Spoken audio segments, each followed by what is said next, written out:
En esta versión del Popol Vuh se encuentra realmente en la segunda parte del libro, en el capítulo 3. Y es la historia de una doncella bellísima, era hermosa, era una doncella del infierno, era una doncella infernal. Ella vivía en los infiernos, que ellos llamaban realmente el Silbalbá. Esta doncella se llamaba Iskik. Mm, Ella había escuchado desde pequeñita que en los infiernos, en su Silbalbá, por allá en la zona prohibida, había un árbol al que todos los del inframundo del Silbalbá llamaban el árbol de Jícaros. Ella pues no aguantó la curiosidad y se fue hasta allá a ver qué era tanto lo que prohibían, por qué prohibían visitar ese árbol, por qué. Da la casualidad de que es que los dioses del Silbalbá, los dioses del inframundo, del infierno, habían asesinado dos hermanos, ¿sí? Entonces, a esos dos hermanos les habían cortado la cabeza y habían cogido sus cabezas y las habían puesto en ese árbol. Cuando ellos pusieron las cabezas, ese árbol era un árbol que estaba sembrado en los infiernos, en el Silbalbá. Y ese árbol nunca florecía, ese árbol nunca le salían frutos, nunca le salían nada. Y cuando pusieron las cabezas, el árbol se llenó de jícaros, se llenó de esos frutos, por eso le llaman el árbol de jícaros. Y pues era un fruto prohibido, no se podía comer, no, nadie podía ni siquiera acercarse al árbol. Cuando la doncella Iskik se acercó, escuchó que el árbol le hablaba.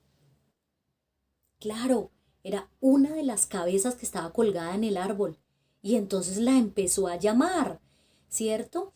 Ella se fue hasta allá y quería saber cuáles eran los frutos, pero uno de los hermanos, que se llamaba Unapu, le dijo, ven, extiende tu mano derecha. Y la doncella no aguantó que un árbol le hablara, y ella estiró su mano derecha, ¿cierto? Ella quería saber. Y entonces en ese momento la calavera hizo y la escupió.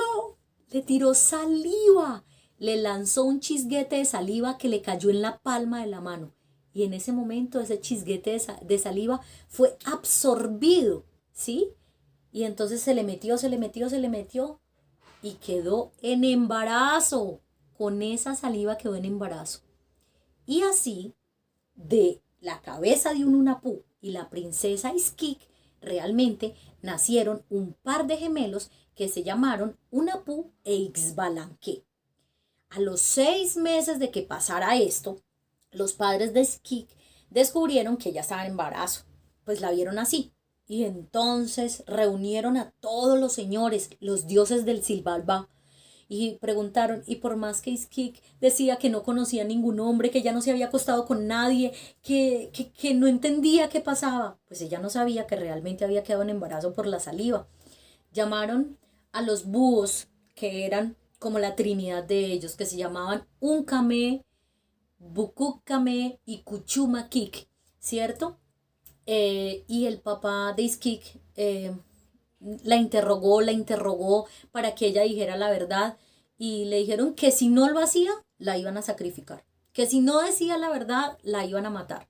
Y ella le juró a su padre que no podía estar en embarazo, que ella no había conocido ningún varón. Entonces, iracundo, furioso, ¿cierto? El papá de Iskik dijo que ella era una ramera y la mandó a matar por los búhos, que eran su santísima trinidad, por decirlo así. Les dijo que se la llevaran para la tierra de los humanos, para la tierra de los seres humanos, para la de los hombres, acá donde nosotros vivíamos, encima del Silbalbá, y que por favor le sacaran el corazón, ¿cierto? Le sacaran el corazón y se los llevara. ¿No se les parece como a Blancanieves esta historia? Solo que esta es viejísima, viejísima. Es más vieja que la de los Grimm, les cuento. Y pues ese mismo día se llevaron a la princesa, pero ella, estando arriba, convenció a los búhos para que no la mataran. En lugar de su corazón, llevaron como un jugo rojo de un árbol que se coagulaba, que cuando lo sacaban se coagulaba y tomaba la forma de corazón. Y eso fue lo que les llevaron a los señores del Cisbalba. Y entonces, para los maya quiché que escriben en su Popol Vuh, esta es su versión del fruto prohibido. Luego les estaré contando qué pasó con los gemelos que nacieron del vientre de Ixquic y que el papá era una cabeza que estaba en el árbol de jícaras.